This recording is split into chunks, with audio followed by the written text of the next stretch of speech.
I built a machine learning model that classifies digits. I started by telling the model I was going to use TensorFlow 2.x. TensorFlow is a software library for machine learning, and it's used to train and infer results from neural networks. I then imported various statements. Future is just a module in Python that ensures that if there are any new features in newer versions of Python, they can be inherited by this file. Absolute import is a way of importing files in Python 3.0. Beforehand, you had a different way of importing files that was called implicit relative import, but they changed it, and this is how you import files now. Importing division ensures that the slash operator indicates true division, meaning there will be decimal points if needed in the quotient. Print function ensures that printing works in other versions of Python, and then Unicode literals ensures that all strings are stored in a different way from Python 2, this time in Unicode, which is just a way to represent characters. So I got those imported, and then I imported some other modules. NumPy is a library that adds mathematical capabilities to Python. Pandas is a package for data manipulation and analysis. Keras is a part of TensorFlow that makes implementing neural networks easier. And Matplotlib is just a way of creating mathematical visualizations in Python. Before we move on, I wanted to mention what a layer is. It's an object that imports one or more tensors and outputs one or more tensors in the neural network. So you can think of a tensor as a container for numerical data. That's how I like to think of them. To make them more concrete, some examples of tensors are vectors and matrices. Then I adjusted the level of granularity. It's essentially just how much I'm recording in a given observation. So for example, I could record a customer's visit to the supermarket by their checkout total. However, if I wanted to add more granularity, I could record their visit by their checkout total and how many items they purchased. I set the maximum number of rows to be printed, and I also indicated that numbers should have just one decimal point. Okay, so to quickly talk about the data set we're working with, it's the Modified National Institute of Standards and Technology database, or MNIST database.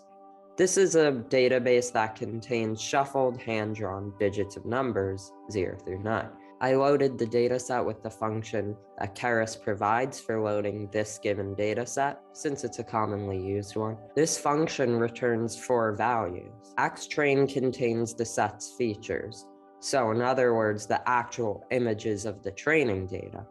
Ytrain contains the set's labels. This is simply the label that is attached to each image. For example, an image of a handwritten 3 will be labeled 3.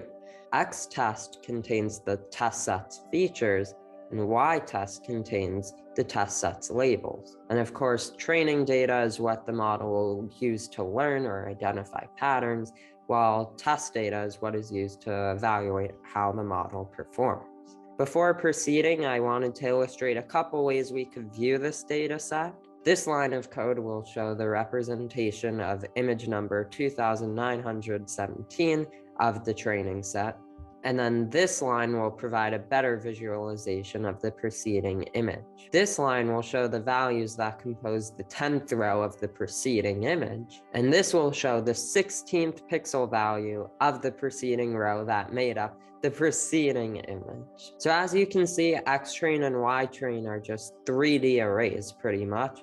We can first view individual images, then zoom in into individual rows of a given image, and then go deeper and see individual pixels of a given row of an image. Then to improve accuracy of the model, I normalized values. So instead of having numbers from 0 to 255, I converted those numbers to decimal numbers or floats between 0 and 1.0 by dividing each number by 255. This will improve the accuracy of the model because having extremely high numbers like 250 when you shouldn't will result in a greater impact than if you have a high number like 0.7 compared to others like 0.2. Then I defined a plotting function. This is later going to be the function that shows us the accuracy of the model. Also, the number of epochs is just the number of times the model passes through the data set. We're going to plot a metric versus the number of epochs.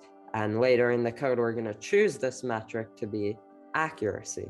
Now it's time to actually create the architecture of the neural network. The first line indicated I'm building a sequential model.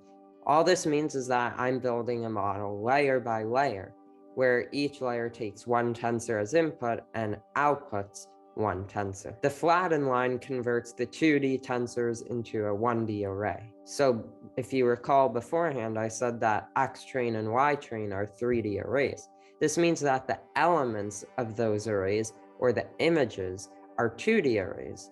Essentially, all the elements will now be listed in a line. The dense line defines the first layer of the network. It's a dense layer, meaning it completes the following operation.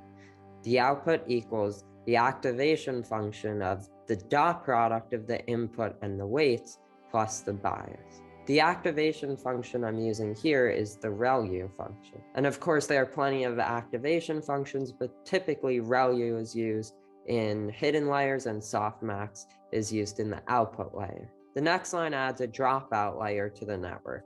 Dropout is a process that helps prevent overfitting of data.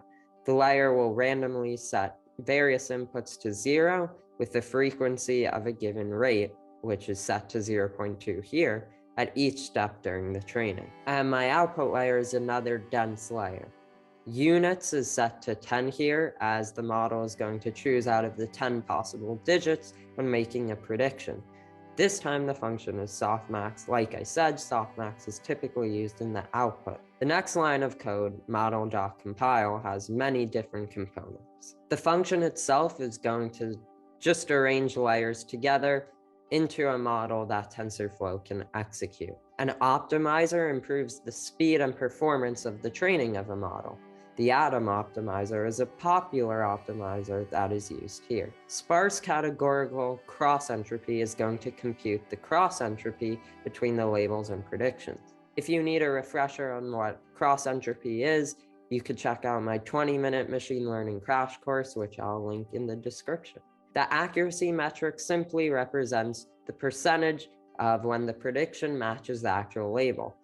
Essentially, the percentage that the model guesses the digit correctly. Okay, we've built the architecture, now it's time to train the model. Fit is used to train the model. The batch size is the number of images that will be trained on at a time. Shuffle will shuffle the training set before each epoch. Validation split splits the training data set into training and validation data.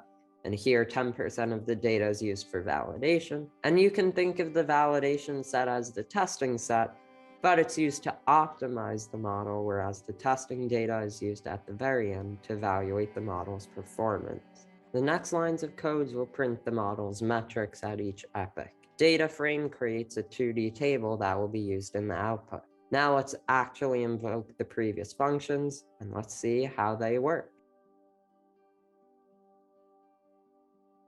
So this didn't do too bad, but the model could do a bit better.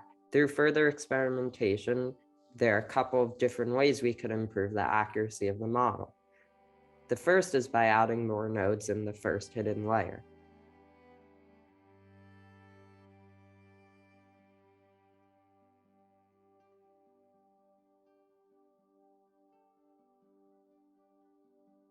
Another way is by adding a second hidden layer.